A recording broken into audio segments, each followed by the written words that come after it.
Vamos a comenzar ya el programa haciendo una cosa que nos encanta aquí en la aventura del saber, que ustedes saben, y es seguir explorando nuestra lengua en este taller de español y con la filóloga Luna Paredes. ¿Qué tal estás? Buenos días. Buenos días, pues muy bien. Aquí vamos a hablar de la posesión y los posesivos. Sí, sí, y sobre todo vamos a desmitificar también la idea que hay con esta idea de los posesivos. Vale. Pero bueno, vamos a empezar por el principio. Como siempre, vamos a ver qué es esto de posesivo.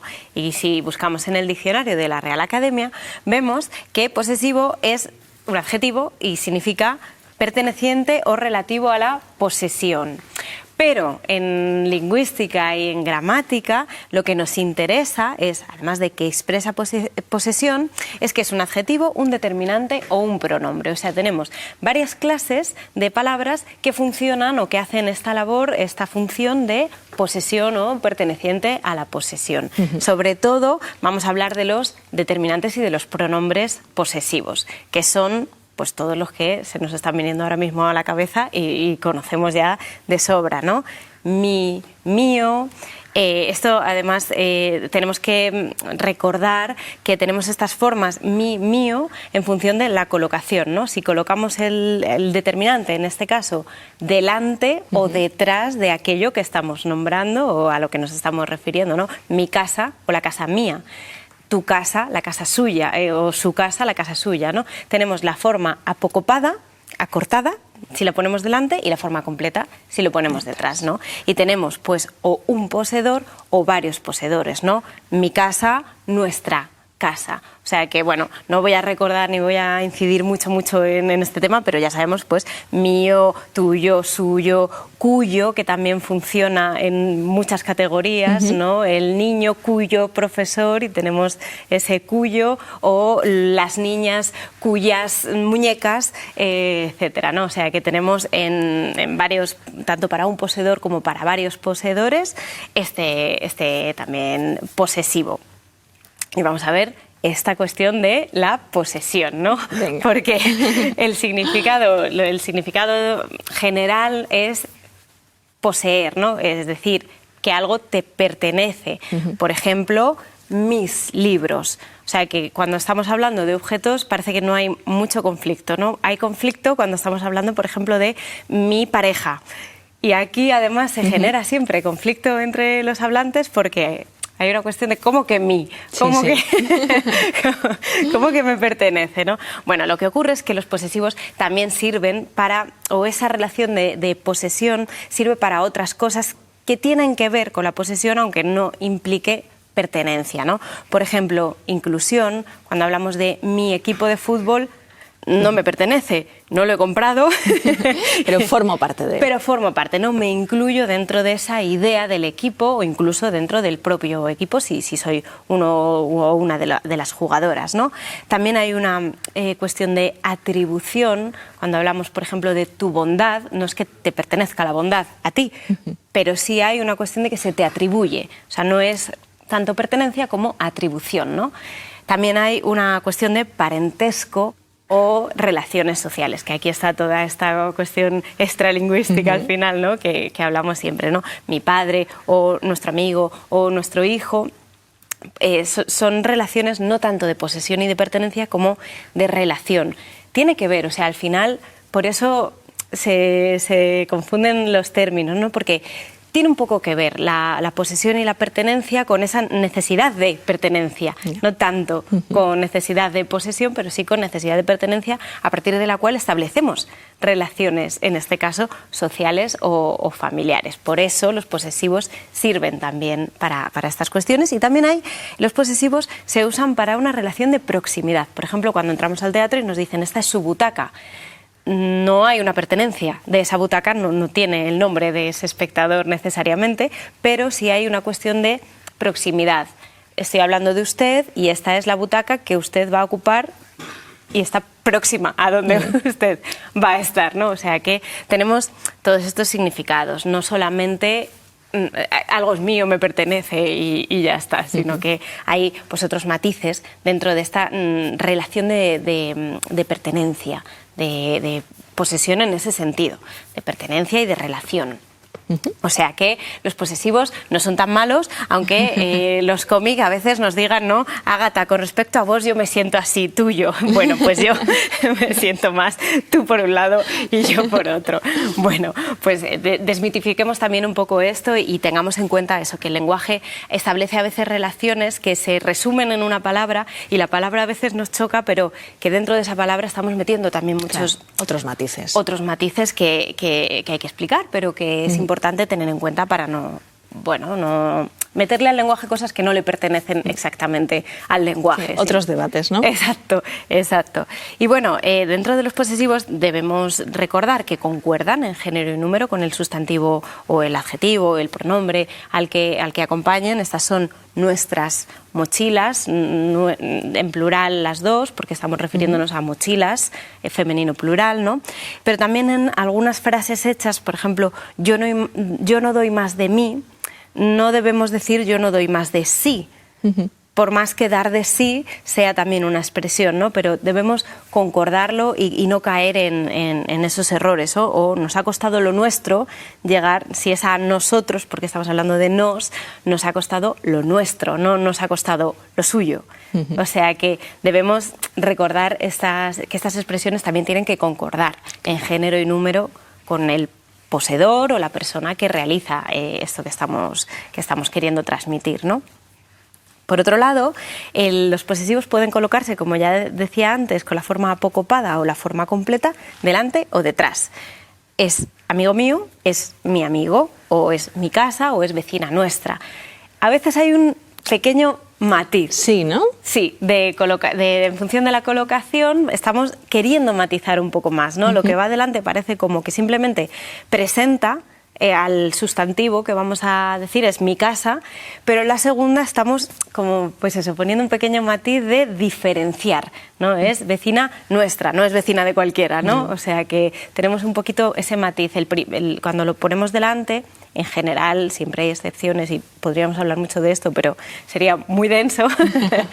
Pero sí, en general, cuando lo ponemos delante, el posesivo, estamos presentando, no hay ese intento de precisar un poquito más que tenemos cuando lo ponemos detrás. Y cuando colocamos el posesivo detrás, a veces podemos cambiar el posesivo por la forma de más pronombre personal.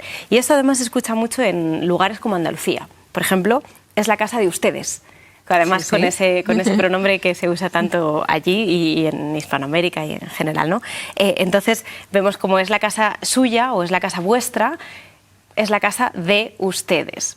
Y con esta secuencia de más el posesivo o más el pronombre, tenemos aquí la gran cuestión de los posesivos que vamos a tratar de resolver, que es cuando los combinamos con adverbios.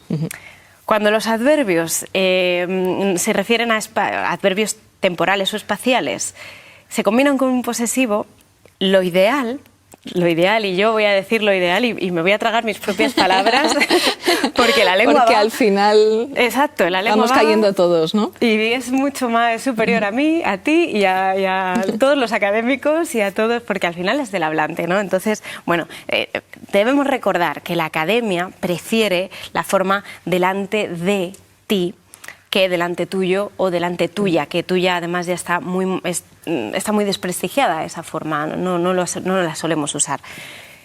Lo prefiere, pero ¿por qué no pongo yo aquí una X de no prohibido? Error, porque no es un error y lo cierto es que la forma, sobre todo en masculino, no delante tuyo, se está colando en la literatura, en la norma culta y cada vez se escucha más. Y en los medios y en todos los lugares. Así que por mucho que a mí personalmente me parezca que hay que tratar de huir de esta expresión, la lengua manda y los hablantes mandan. Entonces, lo cierto es que estas expresiones están generalizando cada vez más y veremos si dentro de unos años la norma acepta que no hay ninguna variación, ¿no? Entre nos sirven las dos fórmulas. Exacto, ¿no?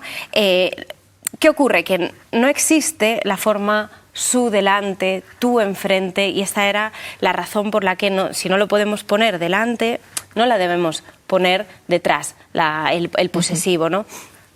Pero la confusión viene porque hay otras expresiones que tienen que ver con la temporalidad y con la espacialidad y que sí admiten esta expresión al lado mío, a mi lado.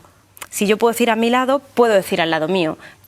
Pero si no puedo decir a mi enfrente, en teoría no debería decir enfrente mío, ¿no? O sea, esto es lo que la cuestión, ¿no? El mecanismo que debemos tener en cuenta. Que ya digo que debemos tener en cuenta, que yo lo reflejo aquí porque es lo que dice la academia, pero que en unos años... De momento. Claro, pero la razón es que lado es un sustantivo. Delante, detrás, enfrente son adverbios. Entonces estamos ante una categoría gramatical diferente, por eso unas los admiten y otras no. De momento. De momento. Y hasta ahí puedes leer. Dentro de un tiempo a lo mejor me como mis palabras y la academia tiene que ir renovándose, que para eso existe también la academia. Sí, como para la 8 en otros casos. Exactamente, ¿no? Actualizando y renovando porque el hablante manda, ¿no? O sea que, bueno, de momento con los adverbios es mejor utilizar la forma de más pronombre, pero, bueno, pues está extendiendo este uso y de momento el femenino está más desprestigiado y mucho menos usado. De momento. Veremos a ver qué pasa y ahí queda. Muy bien. Y luego debemos tener en cuenta que esto también es otro ejemplo de cómo la lengua va cambiando. El posesivo antepuesto al nombre no se combina con el artículo. Por ejemplo, estos eran sus amigos. No nos suena bien, no se combina. Sin embargo, si recordamos el poema de Mio Cid, de los sus ojos, tan fuertemente llorando, decía el poema, ¿no? Sí, sí. Esto era posible en otro momento, ¿no? O sea que, igual que ocurre ahora con el tuyo, ha ocurrido con otras combinaciones. O sea que antes era posible y ahora no se combina, pero se puede combinar, por ejemplo, con otros... artículos y demás con los demostrativos. Estuvieron bien aquellas nuestras primeras vacaciones, ¿no? O sea, esta combinación, aunque suena un poco más poética, ¿no? Sí. Es posible. O sea que no lo podemos combinar con un artículo, los, las, etcétera, pero sí con un demostrativo. Y como vemos, pues esto también va cambiando con el tiempo, que también es bonito ir estudiando cómo usamos ver esa evolución, claro. La lengua. Y hay veces que el posesivo se tiene que sustituir necesariamente por un artículo, sobre todo cuando estamos hablando de lo que se llama la posesión inalienable, lo que no te pueden quitar, lo que te pertenece, ¿no? Sí. Por ejemplo, el cuerpo. O sea, no decimos le duele su mano, sino le duele la mano. O sea, que debemos... Me duele la cabeza, no me duele mi cabeza. Cierra los ojos, no cierra tus ojos, a menos que queramos introducir un matiz como muy concreto, en un contexto muy, muy concreto, ¿no? O sea, que cuando hablamos de partes del cuerpo, eso es una posesión inalienable. Debería serlo, por lo menos. Entonces, como no te lo pueden quitar, no hace falta esa referencia del posesivo y usamos el artículo. También con determinadas facultades y capacidades. Tenía la mirada perdida. No decimos tenía su mirada perdida, sino que, aunque no sea una parte del cuerpo, es una capacidad, una facultad. Tengo el ánimo por los suelos, no tengo mi ánimo por los suelos, ¿no? Y también ocurre con algunos objetos personales en algún momento. Miró el reloj, no miró su reloj, a menos que queramos matizar dentro de un contexto, ¿no? Miró el reloj, sacó el paraguas. Ya entendemos por el contexto que eso es un objeto y que casi es una posesión inalienable, aunque no lo sea del todo, ¿no? Sí, pero lo hacemos de una forma natural, la fórmula, no lo pensamos, ¿no? De una forma natural, pero don Pardino viene aquí a recordarnos que a veces sí se escucha, ¿no? El futbolista será operado de su rodilla y dice, la verdadera noticia sería que lo operaran de una rodilla ajena, ¿no? O sea que debemos recordar que a veces en algunos medios se escucha este posesivo utilizado para lo que se llama la posesión inalienable, aquello que te pertenece y que es tuyo y que por tanto no hace falta que marquemos con eso y lo debemos sustituir por un artículo. Y hay otros momentos en los que omitimos el artículo y son momentos muy concretos y se refieren al ámbito más familiar, a la madre y al padre especialmente, ¿no? Mamá quiere que vayas o llama a papá, no ponemos tu mamá quiere que vayas, salvo algún contexto muy determinado, o llama a tu papá. Esto se escucha más en Hispanoamérica, por ejemplo, pero en España solemos omitir el artículo. Incluso en algunos lugares más rurales y más locales se escucha no escrito a madre, no hace falta no escrito a mi madre, o sea, ya se sabe que nos estamos refiriendo a esto, o dile algo a abuela, sin necesidad de... Sí, quizás también es una fórmula de generaciones un poco más... Sí, y es más más rural, en ámbitos más rurales y más locales, más concretos y sobre todo más coloquiales también, ¿no? O sea, más informales. Pero bueno, existen estas cosas y lo omitimos. Esto ocurre también en italiano. Se dice mia mamma, no la mia mamma, ¿no? O sea, que hay algo ahí dentro de los vínculos más cercanos que no necesitamos marcar con ese posesivo ese vínculo, ¿no? que se establece con esa persona, en este caso la madre o el padre. Y por último, debemos evitar la ambigüedad. Hay veces que hay determinados posesivos que pueden generar ambigüedad. Por ejemplo, en la frase Elisa le pidió a Martín que cogiera su libreta, ¿a quién nos referimos con su? ¿A Elisa? ¿A la libreta de Elisa o a la libreta de Martín, ¿no? O sea, que debemos tener en cuenta que a veces los posesivos generan ambigüedades y debemos evitarlas, porque lo básico en la comunicación es que sea algo claro, sencillo y que no lleve a equívocos o a los menos posibles. O sea, que Elisa le pidió a Martín que cogiera su libreta, pues Elisa, no sé de qué manera se podría desambiguar esta frase. Pues no sé, Elisa le pidió que por favor Martín cogiera su libreta de él o que etcétera, ¿no? O sea, que busquemos la manera para evitar la ambigüedad. Le dejo a los telespectadores que hagan el ejercicio la fórmula más de precisa. Pensar, exacto, fenomenal, cuál es la forma de quitar la ambigüedad. Nos pones deberes. Muy bien, Luna. Muchísimas gracias. A ti.